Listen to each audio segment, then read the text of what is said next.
அனைவருக்குமே வணக்கம். சற்று முன் கிடைத்திருக்கக்கூடிய ஒரு மிக மிக முக்கியமான செய்தி ஒன்று வெளியாகியுள்ளது. சற்று முன் இரவோடு இரவாக முதல்வர் ஸ்டாலின் திகார் சிறையில் அடைப்பு.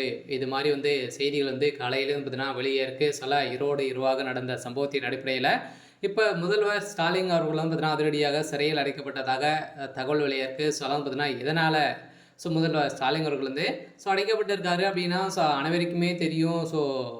தமிழகத்தில் நடந்த ஊழலின் அடிப்படையில் இதற்கு முதல்வர் ஸ்டாலின் அவர்கள் தான் பார்த்தீங்கன்னா முக்கிய புள்ளியாக இருந்து இதில் வழிநடத்தியிருக்காரு அப்படின்ற மாதிரி இப்போ வெளியேறக்கூடிய தகவலின் அடிப்படையில் தான் அதிரடியாக இப்போ ஆதாரங்கள் சிக்கிறது இல்லையா. அமைச்சர் செந்தில் பாலாஜியுடைய வீட்டிலும் அதே மாதிரி ஜெகத் ரக்ஷன் அவருடைய ஆலைகளும் பார்த்தீங்கன்னா அதிரடியாக ரைடுகள் நடந்தது. இந்த ரைடின் அடிப்படையில் தான் பார்த்தீங்கன்னா இப்போ செந்தில் பாலாஜி அவர்கள் கொடுத்த வாக்குமூலத்தின் அடிப்படையிலும் இப்போ முதல்வர் ஸ்டாலின் அவர்கள் கைது செய்யப்பட்டிருக்காரு.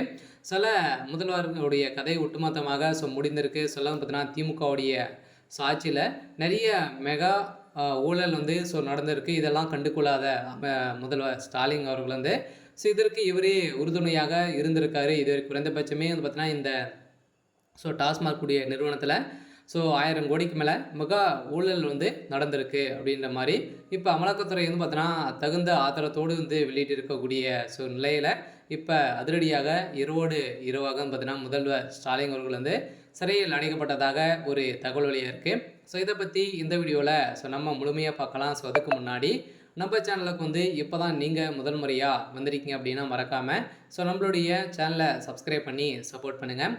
வாங்க வீடியோக்குள்ளே போகலாம். பார்த்தீங்கன்னா இப்போ திடீர்னு பார்த்தீங்கன்னா முதல்வர் ஸ்டாலின் அவர்கள் சிறையில் அடைக்கப்பட்டார் அப்படின்ற மாதிரி தகவல் வெளியாக இருக்கு இல்லையா. இப்போ சமீப காலத்துலேருந்தே திமுகவுக்கு ஒரு மிகப்பெரிய பிரச்சனையாக தான் இருந்திருக்கு. இந்த பிரச்சனையின் காரணமாக முதல்வர் ஸ்டாலின் அவர்களுக்கு அடிக்கடி நிறைய நெருக்கடிகள் வந்திருக்கக்கூடிய நிலையில் தான் அதிரடியாக திடீர்னு பார்த்தீங்கன்னா இந்த மெகா ஊழல் நடந்தது உண்மைதான் அப்படின்ற மாதிரி இப்போ ஆளுநர் RN ரவி அவர்களுக்கு தெரிய வர அவர் போட்ட முதல் கையெழுத்திலே பார்த்தீங்கன்னா அதிரடியாக டெல்லிக்கு தூக்கியிருக்கக்கூடிய சம்பவம் தான் பெரும் அதிர்ச்சியை ஏற்படுத்தியிருக்கு. முதல்வர் ஸ்டாலின் அவர்கள் அதிரடியாக கைது செய்யப்பட்டிருக்காரு. ஏற்கனவே உதயநிதி ஸ்டாலின் அவர்கள் ஒரு இன்னைக்கா நாளைக்கா அப்படின்ற ஒரு காலகட்டத்தில் தான் இருந்திருக்காரு. இருந்தாலுமே முதல்வர் ஸ்டாலின் அவர்கள் செய்த சம்பவம் இப்போ அதிர்ச்சியை ஏற்படுத்தியிருக்கு. திமுகவுடைய தலைமையகத்தையே திருப்பி போடக்கூடிய அளவுக்கு தான் இப்போ திமுகவில் சம்பவம் மேலே சம்பவம் நடந்திருக்கு. மீண்டும் மீண்டும் திமுக சார்ந்த அமைச்சர்கள் கூடிய விரைவில் சிறைக்கு செல்ல போகிறாங்க அப்படின்ற மாதிரி தான் பாஜக பார்த்தீங்கன்னா செயல்பட்டு வருது. இதுக்கு தகுந்த ஆதாரங்களும் பார்த்தீங்கன்னா வெளியிட்டு இருக்காங்க. அடுத்ததாக சேகர் பாபு அவர்களுடைய தலையில் அண்ணாமலை அவர்கள் கை வச்சிருக்காரு. இப்போ முதல்வர் ஸ்டாலின் அவர்களுடைய தலைக்கு வெட்டக்கூடிய அளவுக்கு தான் இப்போ இரவோடு இரவாக கைது செய்யப்பட்டதாக தகவல் வெளியாக இருக்குது. சரி, ஓகே.